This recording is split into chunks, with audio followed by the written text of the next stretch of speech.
internetu Forough TV daleen nag jàmm ci seen émission regard d'artiste tey ñu indil leen Myriam Diop di Miss Capricorne Myriam maa ngi lay nuyu.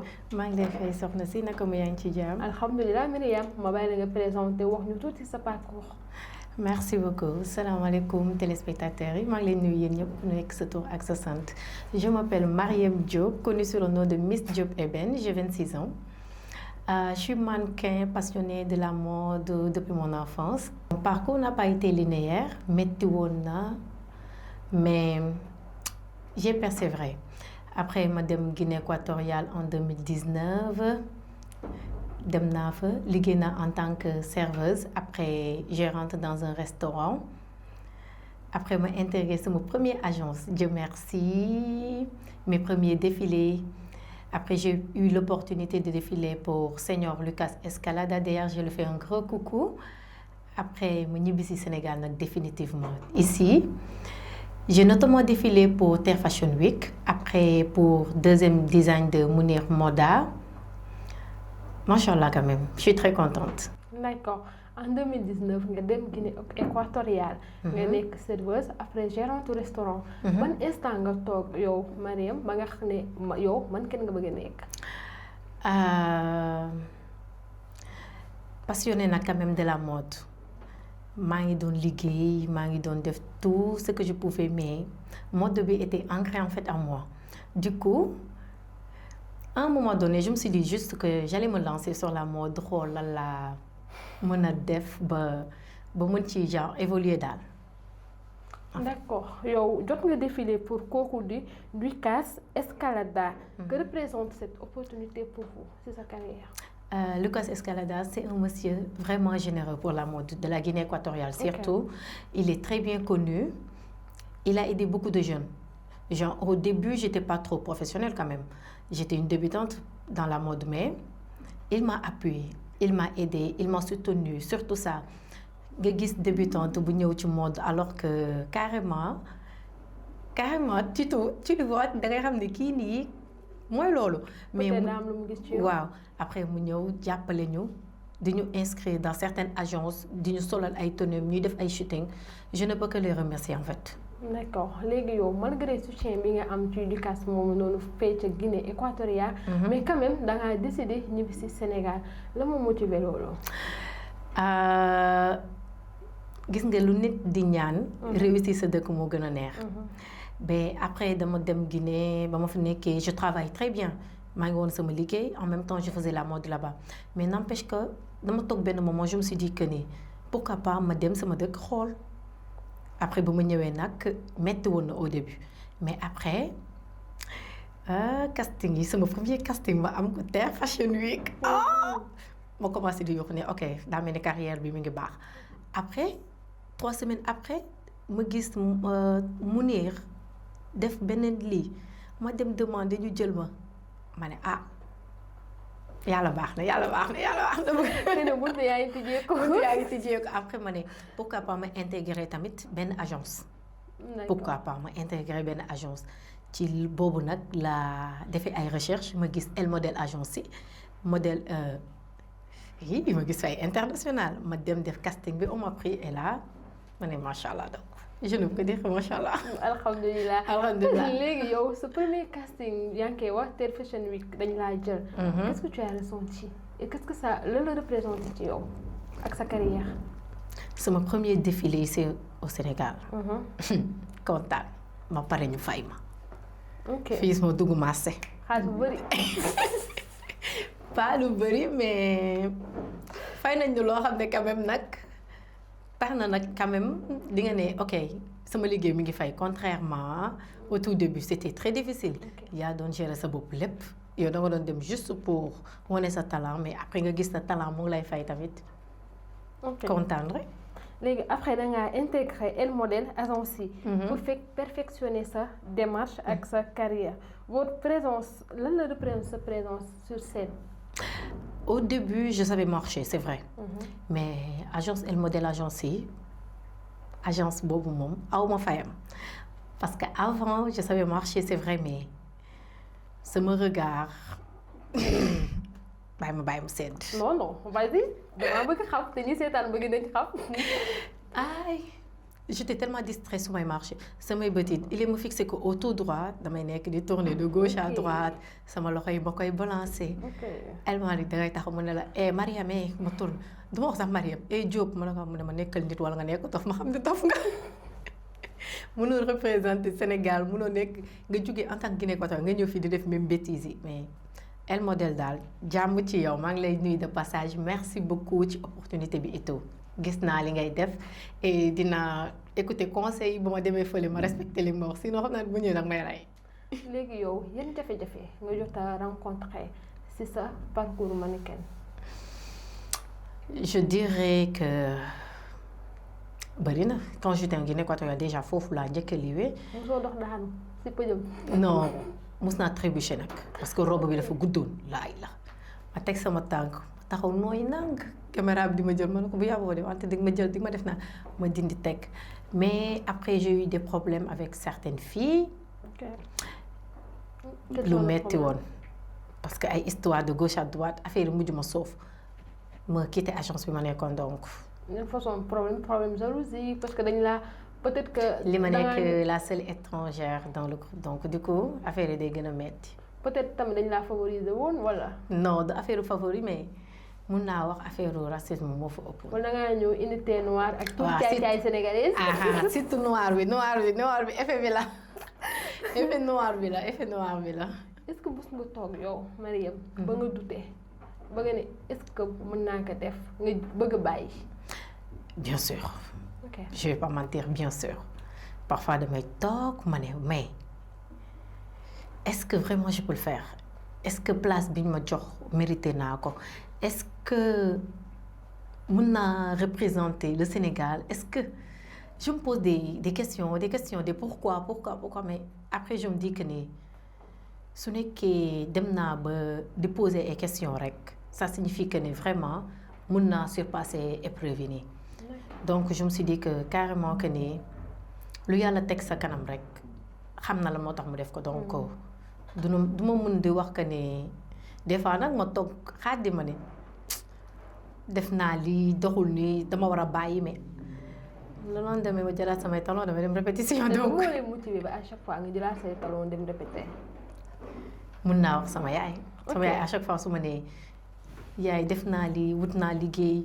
des fois ma am liggéey boo xam ne carrément ça paye beaucoup plus que la mode. franchement mais tout le temps mode bi lay favoriser donc du coup. parce que mode bi nga bëgg. moom laa bëgg. ok léegi yow lan mooy différence quelqu'un ki nga xamante ne dafa mën a dox dafa mën a défiler. ak mannequin qu'est-ce qui les différencie.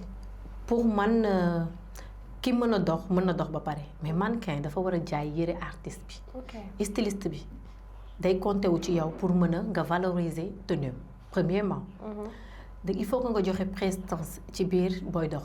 il faut que nga wane ne yow tu es là mais en même temps yëre jàmbur yi da nga ko war a jaay.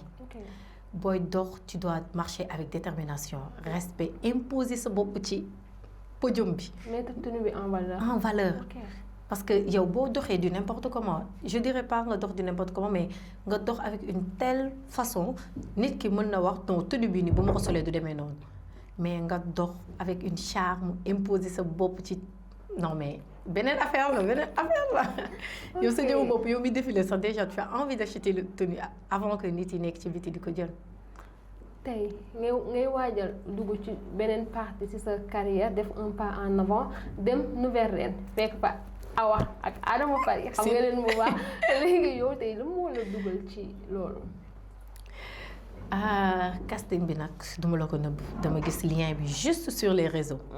ma ne pourquoi pas ma tenter chance je me disais pas qu'on allait me prendre parce que casting bi j'ai entendu parler qu'il y a plusieurs personnes qui ont déposé.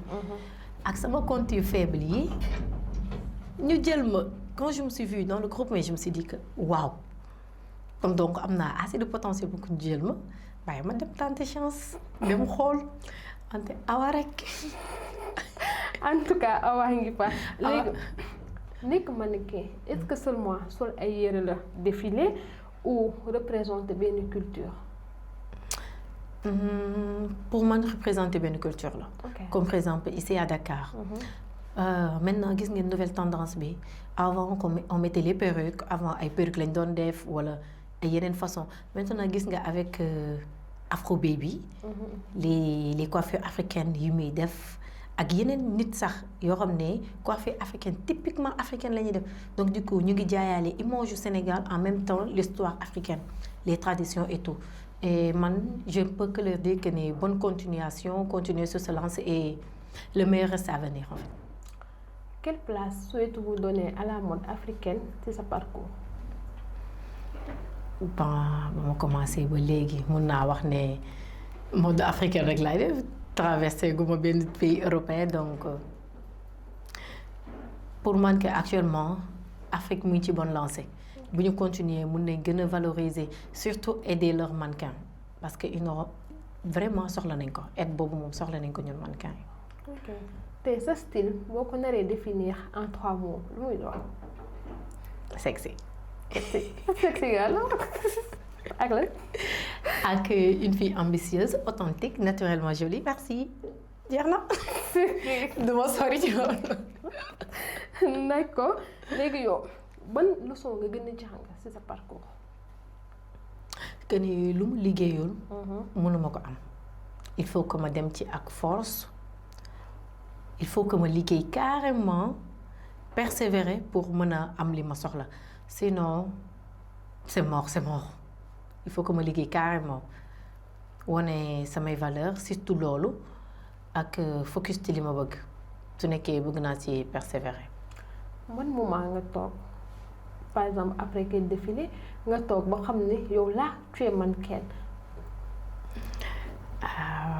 est-ce que du dee sama dernier défilé mu neex bi. ku ne seen défilé yëpp wala sa bopp. non bii dafa marqué histoire bii dama dem ba Kébémer bi dañ ma yóbbu ba Kébémer yóbbu ba yeneen dëkk yi donc. waaw dañ laa yëgal oto. waaw bii non bi dama traversé yeneen yi dama toog. léegi yow fooy gis sa bopp dans 5 ans. à l'international maa la ko wax noté leen ñu mën a signé nañ signé. incha allah loolu moom yàlla dama imposé sama bopp. tey jeune fille yi nga xamante ne dañoo bëgg nekk mannequin ban conseil nga leen di jox. je leur dirais de commencer ñu gëm seen bopp surtout loolu. boo bëggee nekk mannequin nga bëgg ne non mannequin laa bëgg a doon mais damay toog ba ay carrément doog a dugg ci agence wala may doog a commencer chérie yaa ngi perdre de temps de jugal dès maintenant nga dem bokk benn agence commencer taaba dès maintenant incha allah man je suis sûre et certaine que ne suñu borom loo ko ñaan rek li gën ci yow dina la ko jox. d'accord en même temps nga nekk mannequin et actrice tey nan ngay boolee ñaari même bu fekkee ñaari yëpp art la mais on sait tous que c'est différent déjà actorat ça prend tellement de temps. mannequinat aussi la tenue préparation comment tu fais pour boole ñaari en tant que jigéen. metti na parfois ñëw wala casting alors que yow carrément am nga tournage ba war a def. surtout loolu mais des fois nag day metti bak yàlla nga yeewu le matin yow déjà tu avais programmé autre chose. nga xëy suba affaire yi changé waat mais tamit sant yàlla parce que am na nit yu bari yoo xam ne ñu ngi ko doon ñaan mais mooy loolu mais déjà ci série mbokk bi ma joué.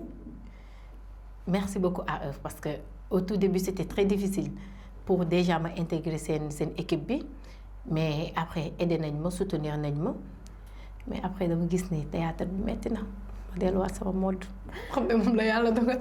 léegi mode ak actorat ban nga njëkk commencé. mode laa njëkk a commencé mode laa ko njëkk a commencé. léegi fan ngay génn gis sa bopp parce que ñaari yëpp c'est une façon de te défouler et tout fan nga génn nekk à l'aise. ci mode bi ci mode bi lu tax. parce que mode bi moom depuis lors dama ko yàgg bëgg toujours été passionnée de ça théâtre bi bon je me suis dit que xaaral ma bokk ci gën a ubbi samay buntu en quelque sorte tamit pour me faire aussi un peu de nom. kon yow da ngaa utiliser le cinéma. pour mu siiwal la je vais pas mentir. kon naa utiliser cinéma bi pour mu siiwal la après nga dem tekki ci mannequinat bi. pas mu siiwal ma mais. pour mu jaay la waaw mun na ma jaay tamit en plus mais bëgg naa tamit nag nit ñi xam ma tamit nag mode bi tamit on me connaît déjà sama milieu. bëgguma seulement sama milieu lañ may xamee mais bëgg naa tamit su nekkoon politique bi ay naa ci d'après yow doo ma gis fee ne assemblée. jànk looy xaar li loolu. léegi yow est-ce que mannequinat bi nga jot a def balaa ngay ñëw def nekk actrice. est-ce que défilé bi facilité na la ce mouvement devant la caméra. si mun naa wax ne avant j'étais un peu timide nag de pour ma toog devant les gens surtout talon. damay waaxu xalaatuma ko sax mais léegi nag moom macha allah seulement que am na leneen lu ma war a perfectionner comme par exemple. mun naa wax ne ni nga toogee di poser question sax sama xol bi daa sedd. ndax est-ce que bëgguma ko woon def man tamit. yàlla wax na en tout cas mënoo def léegi qu'est-ce qui est plus difficile défiler wala interpréter benn rôle. qu'est-ce qui est plus difficile. interpréter chérie. ah bon interpréter xam nga rôle bi des fois ñu jox la émotion yoo xam ne yow doo xam sax foo ko lii alors que défilé bi benn lii la dañ ne la. valoriser yére bi déjà je marche déjà bien Dieu merci macha allah. défilé bi des fois ñu jox la benn yére bi nga xamante ne doo nekk à l'aise déjà yére bi du la neex. voilà te doo nekk à l'aise ci yére bi tamit mais quand même da ngay défilé. c'est normal parce que styliste bi amul droit jox la tenue nga ne non duma sol bii nii parce que lii du sama style non. jamais déjà boo ko defee déjà yow c'est mort que ne yow yeneen défilé yi moom tu vas pas participer mais. moom création bi mu créé pour jox la ko yow ci boppam boo taxawee ci podium bi moom ni mu ko inspiré fais de ton possible yow de telle sorte que ni moom elle va se sentir à l'aise dina kontaan ci création bi mu def ñeneen ñi ko gis ils vont se poser la question mais pourquoi moom musul genre de tenue bi ba pare elle marche avec une telle assurance. déjà loolu nit ñi ci boppam ñoo lay njëkk a fan avant moom ci kii créé yére bi di kontaan. ban type de personnage nga rêvé jouer. ba rôle nga xam ne yow seetaan nga rôle bi wala yàgg nga toog rêvé ne. man te rôle mi bii neex na ma te bu ñu ma ko joxee dinaa ko interpréter normalement.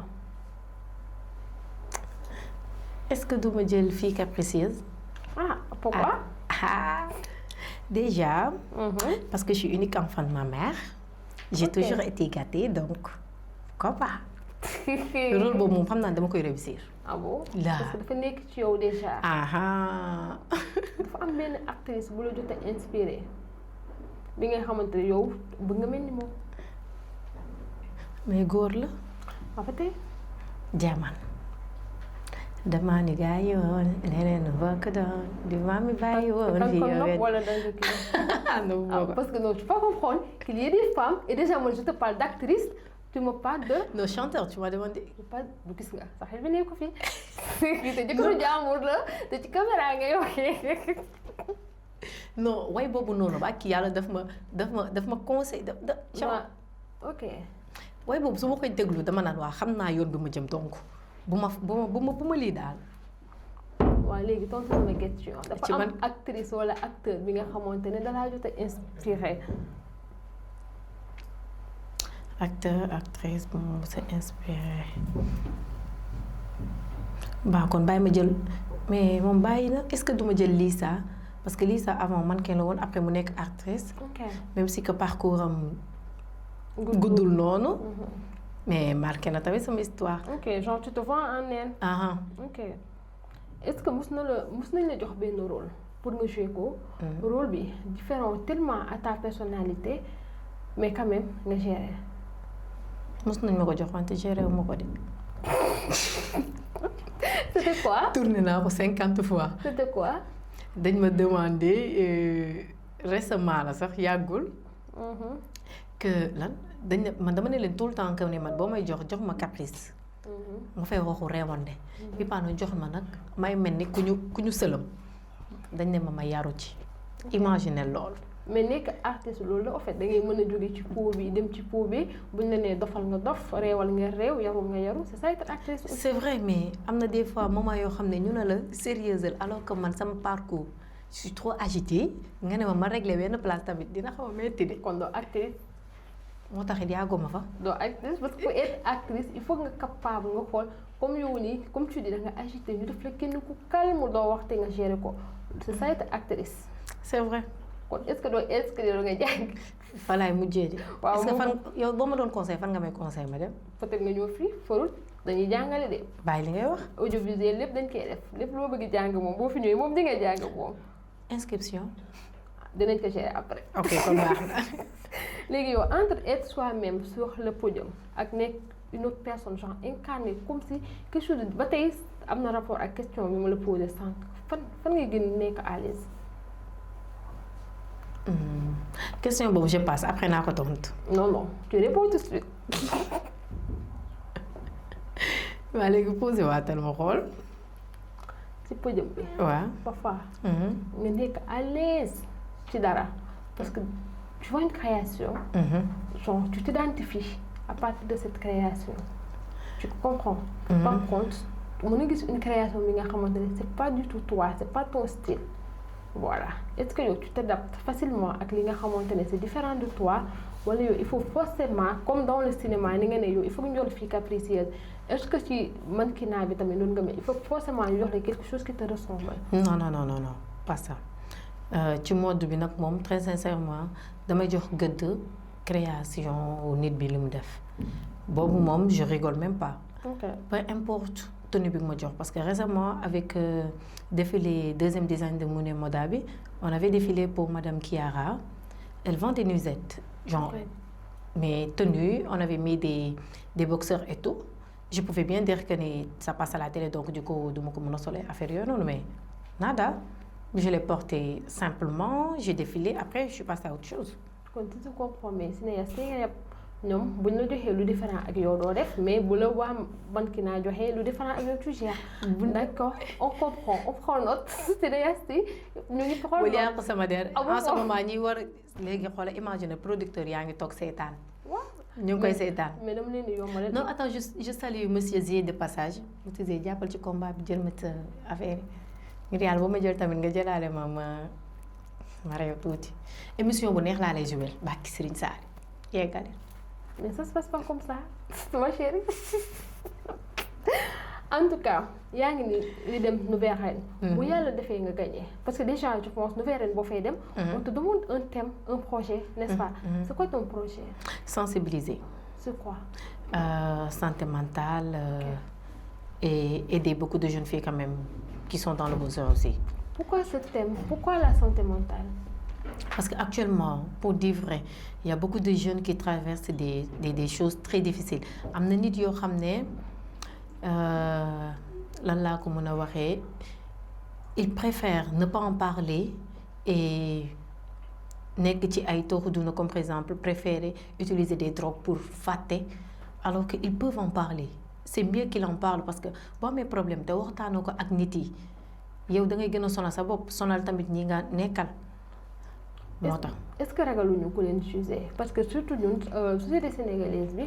ñun juger lañ gën a mën que toppatoo. c'est vrai sénégalais moom carrément dañ naan la ay waay bu ma yëgoon du ma wax ak moom lii bi nii des fois nga gis nit boo xam ne déjà dans les comme chaque jour di nga tase nit boo xam ne tu le vois tout le temps saa yu borom bi dana la salaamaaleykum ça va yaa ngi ci jàmm un bonjour mu romb la nuyu la rek nga ne ko.